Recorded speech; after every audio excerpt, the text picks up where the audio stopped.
ఏదిలాపురం municipality అభివృద్ధి పనులకు శంకుస్థాపన చేసిన రెవెన్యూ శాఖ మరియు గృహ నిర్మాణ శాఖ మంత్రి పొంగులేటి శ్రీనివాసరెడ్డి పలు వార్డులలో తిరిగి సీసీ రోడ్లు, సైడ్ డ్రైనేజీల పనులకు శంకుస్థాపన చేశారు. ఈ సందర్భంగా మంత్రి మాట్లాడుతూ ఆనాటి ప్రభుత్వం లాగా చెప్పే ప్రభుత్వం కాదు ఇది అని, చేతల ప్రభుత్వాన్ని దొరల ఆలోచన కలిగిన ప్రభుత్వం కాదని, ఇది పేదవాళ్ల ఆలోచన కలిగిన ప్రభుత్వం అన్నారు. ఏదిలాపురం మున్సిపాలిటీని రోల్ మోడల్ గా తీర్చిదిద్దుతామన్నారు.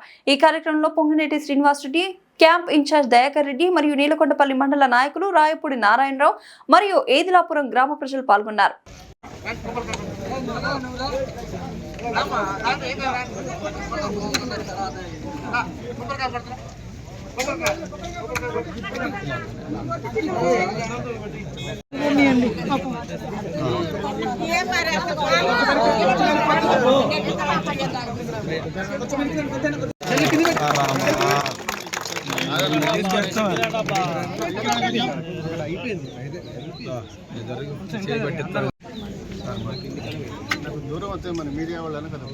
రాబోయే రోజుల్లో ఈ ఏదిలాపురం మున్సిపాలిటీని ఒక రోల్ మోడల్ మున్సిపాలిటీగా చేసే బాధ్యత మీ ఇంటి పెద్ద కొడుకుగా నేనే తీసుకుంటా. అభివృద్ధిలో ఎక్కడ లొసుగు లేకుండా అభివృద్ధి చేసే బాధ్యత కూడా నాదే. దీంట్లో పాటు ఇంకా కొన్ని సిమెంట్ రోడ్లు ఏవైతే ఉన్నాయో, డ్రైన్లు వాటిని పూర్తి చేస్తూ తప్పకుండా నెయ్యి పోసి ఎత్తుకునే పరిస్థితిలో ప్రతి రోడ్డుని తయారు చేసే బాధ్యత నాదేనని ఈ వేదిక ద్వారా తెలుస్తూ, సంక్షేమ కార్యక్రమాలు కూడా గౌరవ ముఖ్యమంత్రి రేవంత్ రెడ్డి గారి నాయకత్వంలో ఈ ప్రభుత్వం పేదింటి ఆడబిడ్డకి ప్రతి నెల ఉచిత కరెంటు 200 యూనిట్లు ఇస్తున్నాం.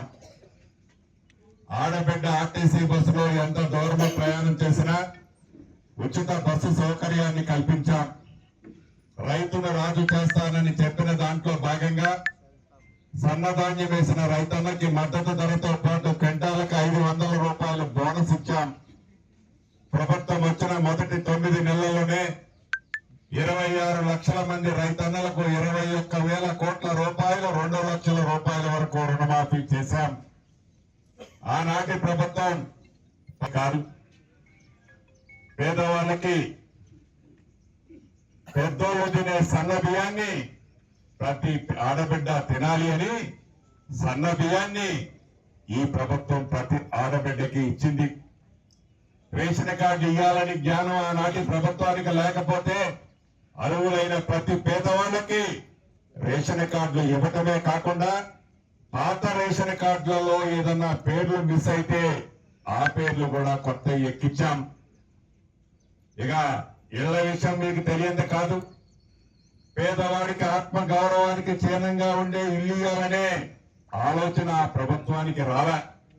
ఎందుకంటే కాళేశ్వరం కడితే లక్షల కోట్ల కమిషన్ వస్తుంది, కానీ పేదోడికి ఇల్లు కట్టిస్తే నాకేం కమిషన్ వస్తుందని దుర్బుద్ధితో పేదవాడికి ఆనాటి ప్రభుత్వం ఇల్లు కట్టడం మర్చిపోతే మొదటి విడత రాష్ట్ర వ్యాప్తంగా 4.5 లక్షల ఇల్లు ఇచ్చాం.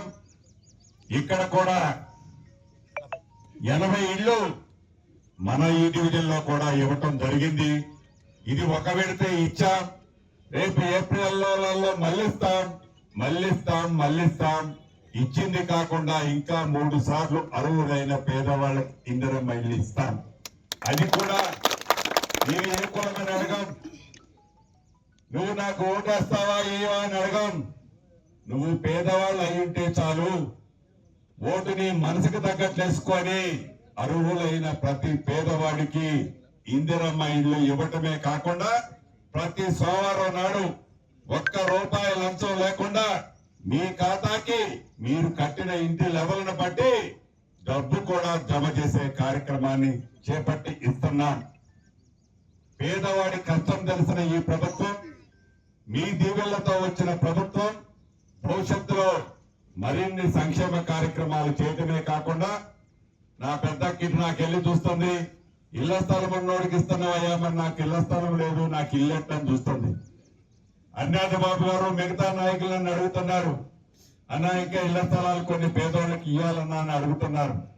నిజం కూడా.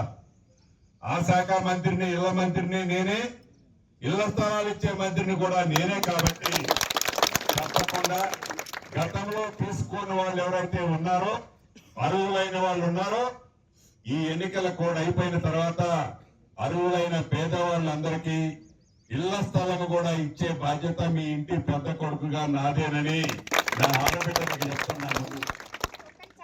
ఆనాడు నన్ను దీవించారు, నన్ను అత్యధిక మెజార్టీలతో ఆశీర్వదించారు.